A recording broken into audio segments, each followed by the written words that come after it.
যাদবপুর কাণ্ডে আজ বৈঠক করবেন যাদবপুরের উপাচার্য। যাদবপুর থানায় ইতিমধ্যেই অভিযোগ দায়ের হয়েছে। ঘটনার সময়ের সিসি ক্যামেরার ফুটেজও সংরক্ষণ করা হয়েছে। আজ সব পক্ষকে নিয়ে উপাচার্য বৈঠক করবেন। সরাসরি কথা বলবো সান্নিক আমাদের প্রতিনিধির সঙ্গে। সান্নিক, আজ সব পক্ষকে নিয়ে বৈঠক করবেন উপাচার্য এবং এখনো পর্যন্ত যেরকম দেখা যাচ্ছে যে সব পক্ষই নিজেদের অবস্থানে অনড়, সেক্ষেত্রে এই বৈঠক কি উত্তপ্ত হওয়ার আশঙ্কা থাকছে?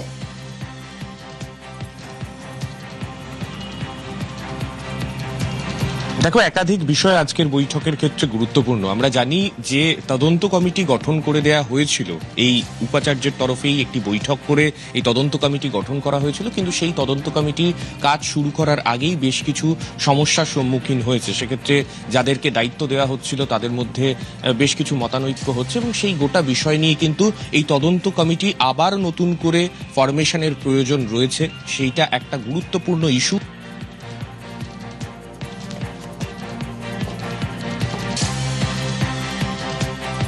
পরে যে সিসি ক্যামেরা ফুটেজগুলো যখন প্রকাশ্যে এসেছে, একাধিক মেম্বারের ভূমিকা নিয়ে প্রশ্ন উঠেছে সেই গোটা দিন যে ঘটনা ঘটেছিল তার মধ্যে। তাই এই সমস্ত কিছু নিয়ে সব পক্ষের মতামত শোনা, এবং আমরা জানি ইতিমধ্যেই বিশ্ববিদ্যালয়ের তরফে লিখিত আকারে যাদবপুর থানায় ইতিমধ্যেই লিখিত অভিযোগ দায়ের করা হয়েছে। তাই সেই সমস্ত কিছুর প্রোগ্রেস সেইটা সব পক্ষকে জানানো, এবং তদন্ত কমিটি যদি গঠন করা হয়ে থাকে সেই তদন্ত কমিটি এখনো পর্যন্ত কি করেছে সেই সমস্ত বিষয় নিয়ে একটা আলোচনার প্রয়োজন রয়েছে, তেমনটাই যাদবপুর বিশ্ববিদ্যালয় কর্তৃপক্ষ মনে করছে। এবং সেই কারণেই মূলত আজকে উপাচার্যের নেতৃত্বে আজকে একটা অল স্টেক হোল্ডার মিটিং আজকে বিশ্ববিদ্যালয়ে হতে চলেছে। এর পাশাপাশি আজকে অবশ্যই গুরুত্বপূর্ণ, কেননা আজকের দিনটাতে ফের একবার বৃহস্পতিবারের অশান্তির ঘটনার পরে তারপরে বিভিন্ন রাজনৈতিক কর্মসূচির ছবি আমরা দেখেছিলাম, যার জেরে পঠন পাঠন যাদবপুর বিশ্ববিদ্যালয় শুক্রবার বন্ধ ছিল এবং তারপরে শনি রবিবার দুদিন ছুটি থাকার পরে আজকে সোমবার থেকে বিশ্ববিদ্যালয় ফের একবার পঠন পাঠন শুরু হচ্ছে।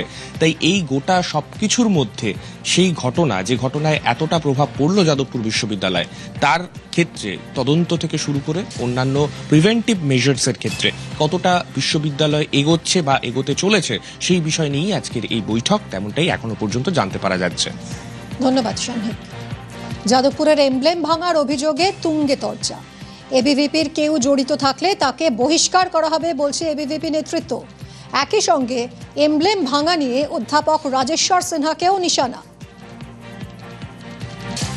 যদি এবিভিপি কেউ এই ঘটনার সাথে অভিযুক্ত থাকে, আমরা সাথে তাকে বহিষ্কার করব এবং পুলিশের হাতে তাকে উপযুক্ত ব্যবস্থা গ্রহণের দাবি জানাচ্ছি এবং বলছি যেই অভিযুক্ত তার উচ্চ পর্যায়ে তদন্ত, এটা এবিভিপি বলছে। কি করে ফলক ওখানে ভাঙলো? আর ফলক ভাঙলে তো শাবল গাইতে লাগে, লোহা তো হাত দিয়ে টাচ করলে ভাঙা যায় না।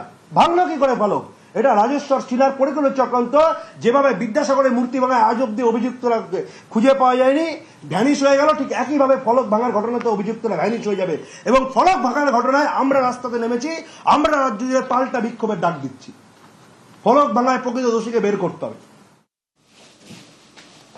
19 আগস্টের রাতের হামলায় মাওবাদী নকশালবাদী আঁতাতের অভিযোগ। এনআইএ তদন্ত দাবি এবিভিপির।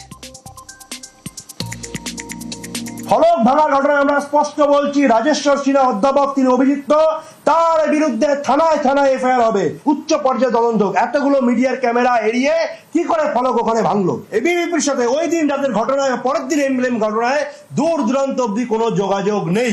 এবং আপনারা ক্যাম্পাসের ভেতরে লং লিভ কিষাণজি সার্জিং নামের ছবি তার যে আসছে, এর সাথে আমরা বলছি এর সাথে মাওবাদী নকশালবাদী আতাত আছে। আমরা এনআইএ তদন্ত জানাচ্ছি, কারণ দেশের সুরক্ষার সাথে প্রশ্ন আছে।